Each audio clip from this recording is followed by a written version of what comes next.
Hello, hello, hello, hello, hello. Good afternoon sa mga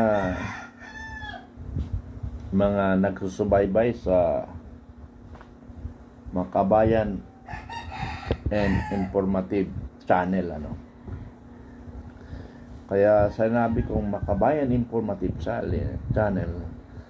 Makabayan talaga tayo, hindi katulad ng makabayan na Communist Party of the Philippines. At bakit informative? Para makapagbigay ng information patungkol sa bansa, lalo-lalo ang korupsyon at ang communism, So, yun yung ating pamagat, Ang pag-usapan natin, mga kaibigan, patungkol kay reporter Eden Santos ba yun? Okay, Eden Santos. Hindi ako nagkamali. Na gustong tanggalin ng Malakayang Press Corps si Eden Santos sa Net25 as representative of Net25 sa Malacanang Press Corps, Kasi nga matindi pagbuman at magtanong si Eden, At ang mga tanong niya naman ay tama naman. Katulad halimbawa, yung maraming pabahay para sa mga biktima ay 600 plus at tinanong kung saan lugar, hindi masagot. Paano ka naging fresh secretary na nag-report ka ng 600 tapos sinundan ka ng tanong, hindi mo masagot? Ano ba yan? Pwede mo naman sabihin, marami kasing area na pinanggagalingan yung 600. So, halimbawa sa Palawan, Cebu, ganun. But I will give you a complete information. Yun sa kanya, defensive ka agad . At saka mahirap i-depensa kasi mayroong isa, Palawan, dalawa, isa.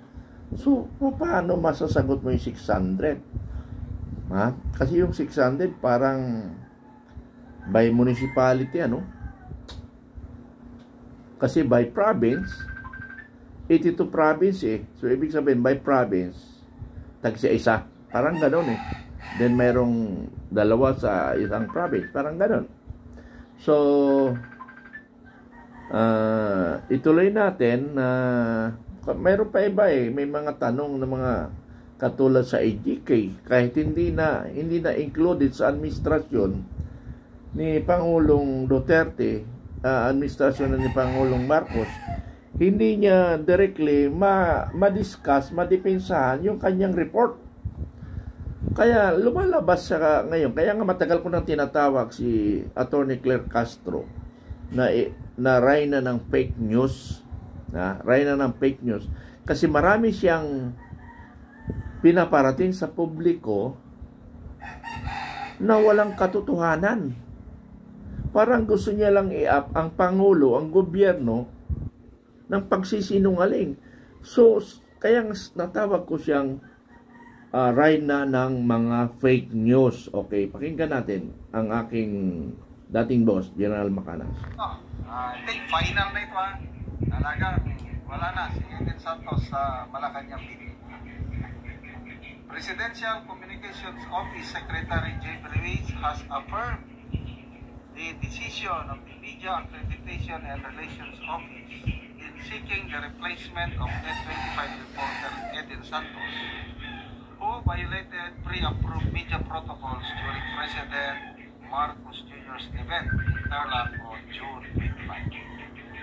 In a formal reply addressed to Malacanang Press Corps Officer in Charge Ivan Mayrena, Ruiz emphasized that the incident was not a minor lapse, but a serious disruption that endangered the President's security and undermined the order of the event.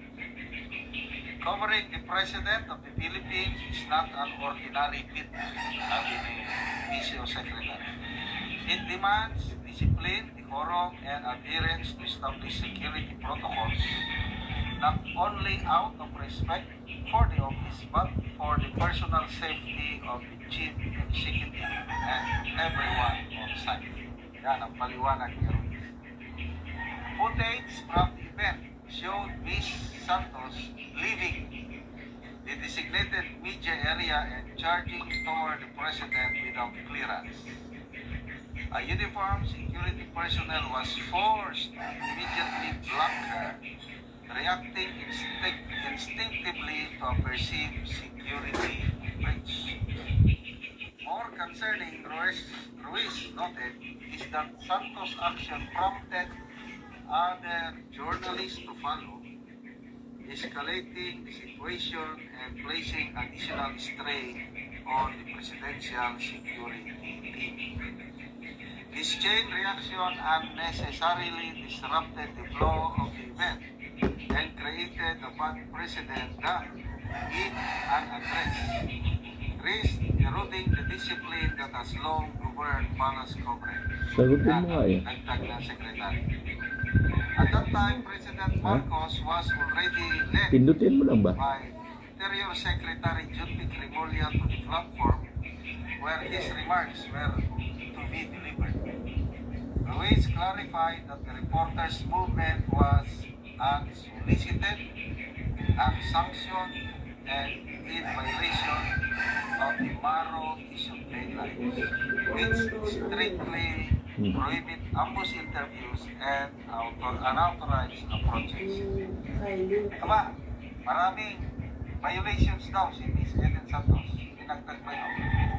Relatedly, Ruiz informed Mayrina that Net25 reaffirmed its position to adhere to protocols in covering the president with. Ito, nag-disband na ang Net25. Let me also take this opportunity to inform you that we received a letter from Net25 News and Information Chief Paul Padua affirming the network's assurance that we will follow protocols and abide by the policy imposed on the coverage in Tacloban Leyte on July 7. We see this as a welcome development in the light of the Tarlac incident. In another incident in which Ms. Santos has committed an infraction was during the briefing of Yusek Claire Castro at the Philippine Information Agency last May 14, where she uttered invectives shouting pastos at one of the PCO staff. Yun, naningil na sila. Ito, yung mga added violation ni Ms. Santos. Also, the PCO chief noted that in 3 other separate occasions, Santos had failed to meet the required deadlines for media enlistment provided under the media advisories issued at every press event, meant to ensure proper coordination with the Presidential Security Command. We have issued multiple reminders and have directly communicated with her to comply with the standard process, which she had failed to follow. Anyway, ito na. Dami-dami na nilang inalalabas na violation ni Ms. Eden Santos. Sige na lang. At least nalaman natin na ang Net25 susunod. Malagay ko, pabayaan na lang natin ito. Kasi pumayag ng Net25. Baka may ibang reporter na nilang ipinalit. Si Ms. Eden Santos, aktibo pa rin ngayon, although hindi na siya nagko-cover sa Malacanang. Napapanood pa rin natin kasi doon na siya mismo magbalita sa Net25. Ano yung pasabog ni Ms. Eden Santos? Yung pang drug cleared barangays na sinabi ni Yusek Claire Castro na 4,027 drug-free barangays. Tinanong noon ni Eden, ano yung mga barangays na yan? Sige, bibigyan namin kayo ng listahan. Nagbigay ng listahan. Nako, nabuking. Nagbigay nga ng makapal na papel. Yan, listahan po noon ng 4,000 barangays. Wala namang laman numero lang. At saka ang karamihan kalahati lang po. Ano ba yun? May blank, may cup report. Okay. Kaya may blank, Ako naman mag-opinion. Kaya nga nasabi ko nga na reyna ng fake news si Claire Castro. Hindi ka panipaniwala lahat. Alam nyo mga kabagang,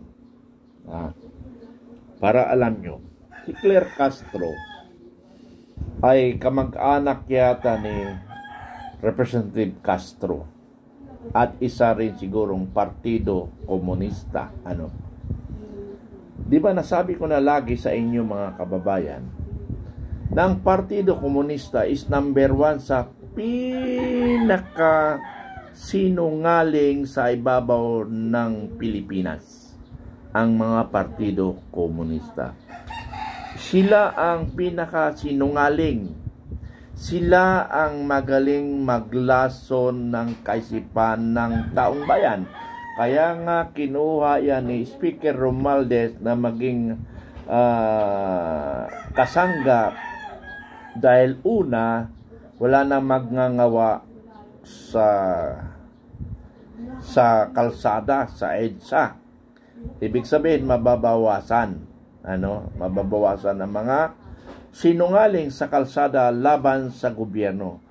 Now, nakita nyo ba na mga slogan against Marcos administration? Wala. Dahil nga kakampi nila.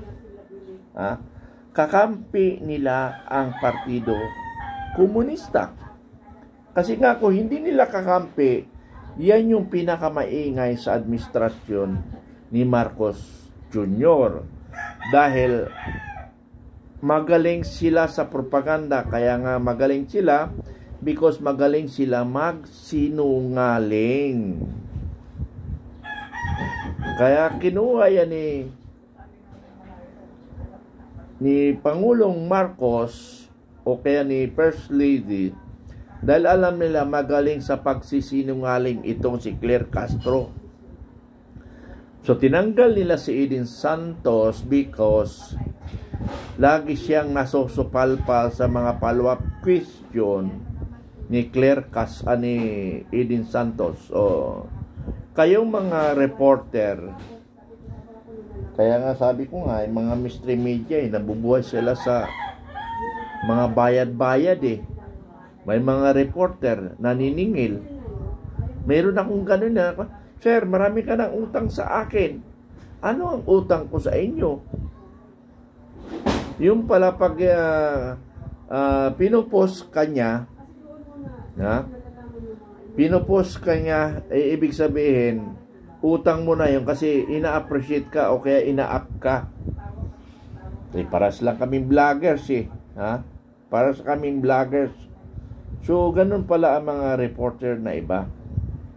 Naniningil kasi ina-up kita.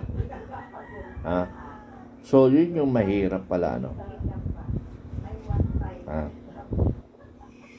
So, ibig sabihin, pag ako in-up ko ang mga isang tao, sisingilin ko rin, parang ganon.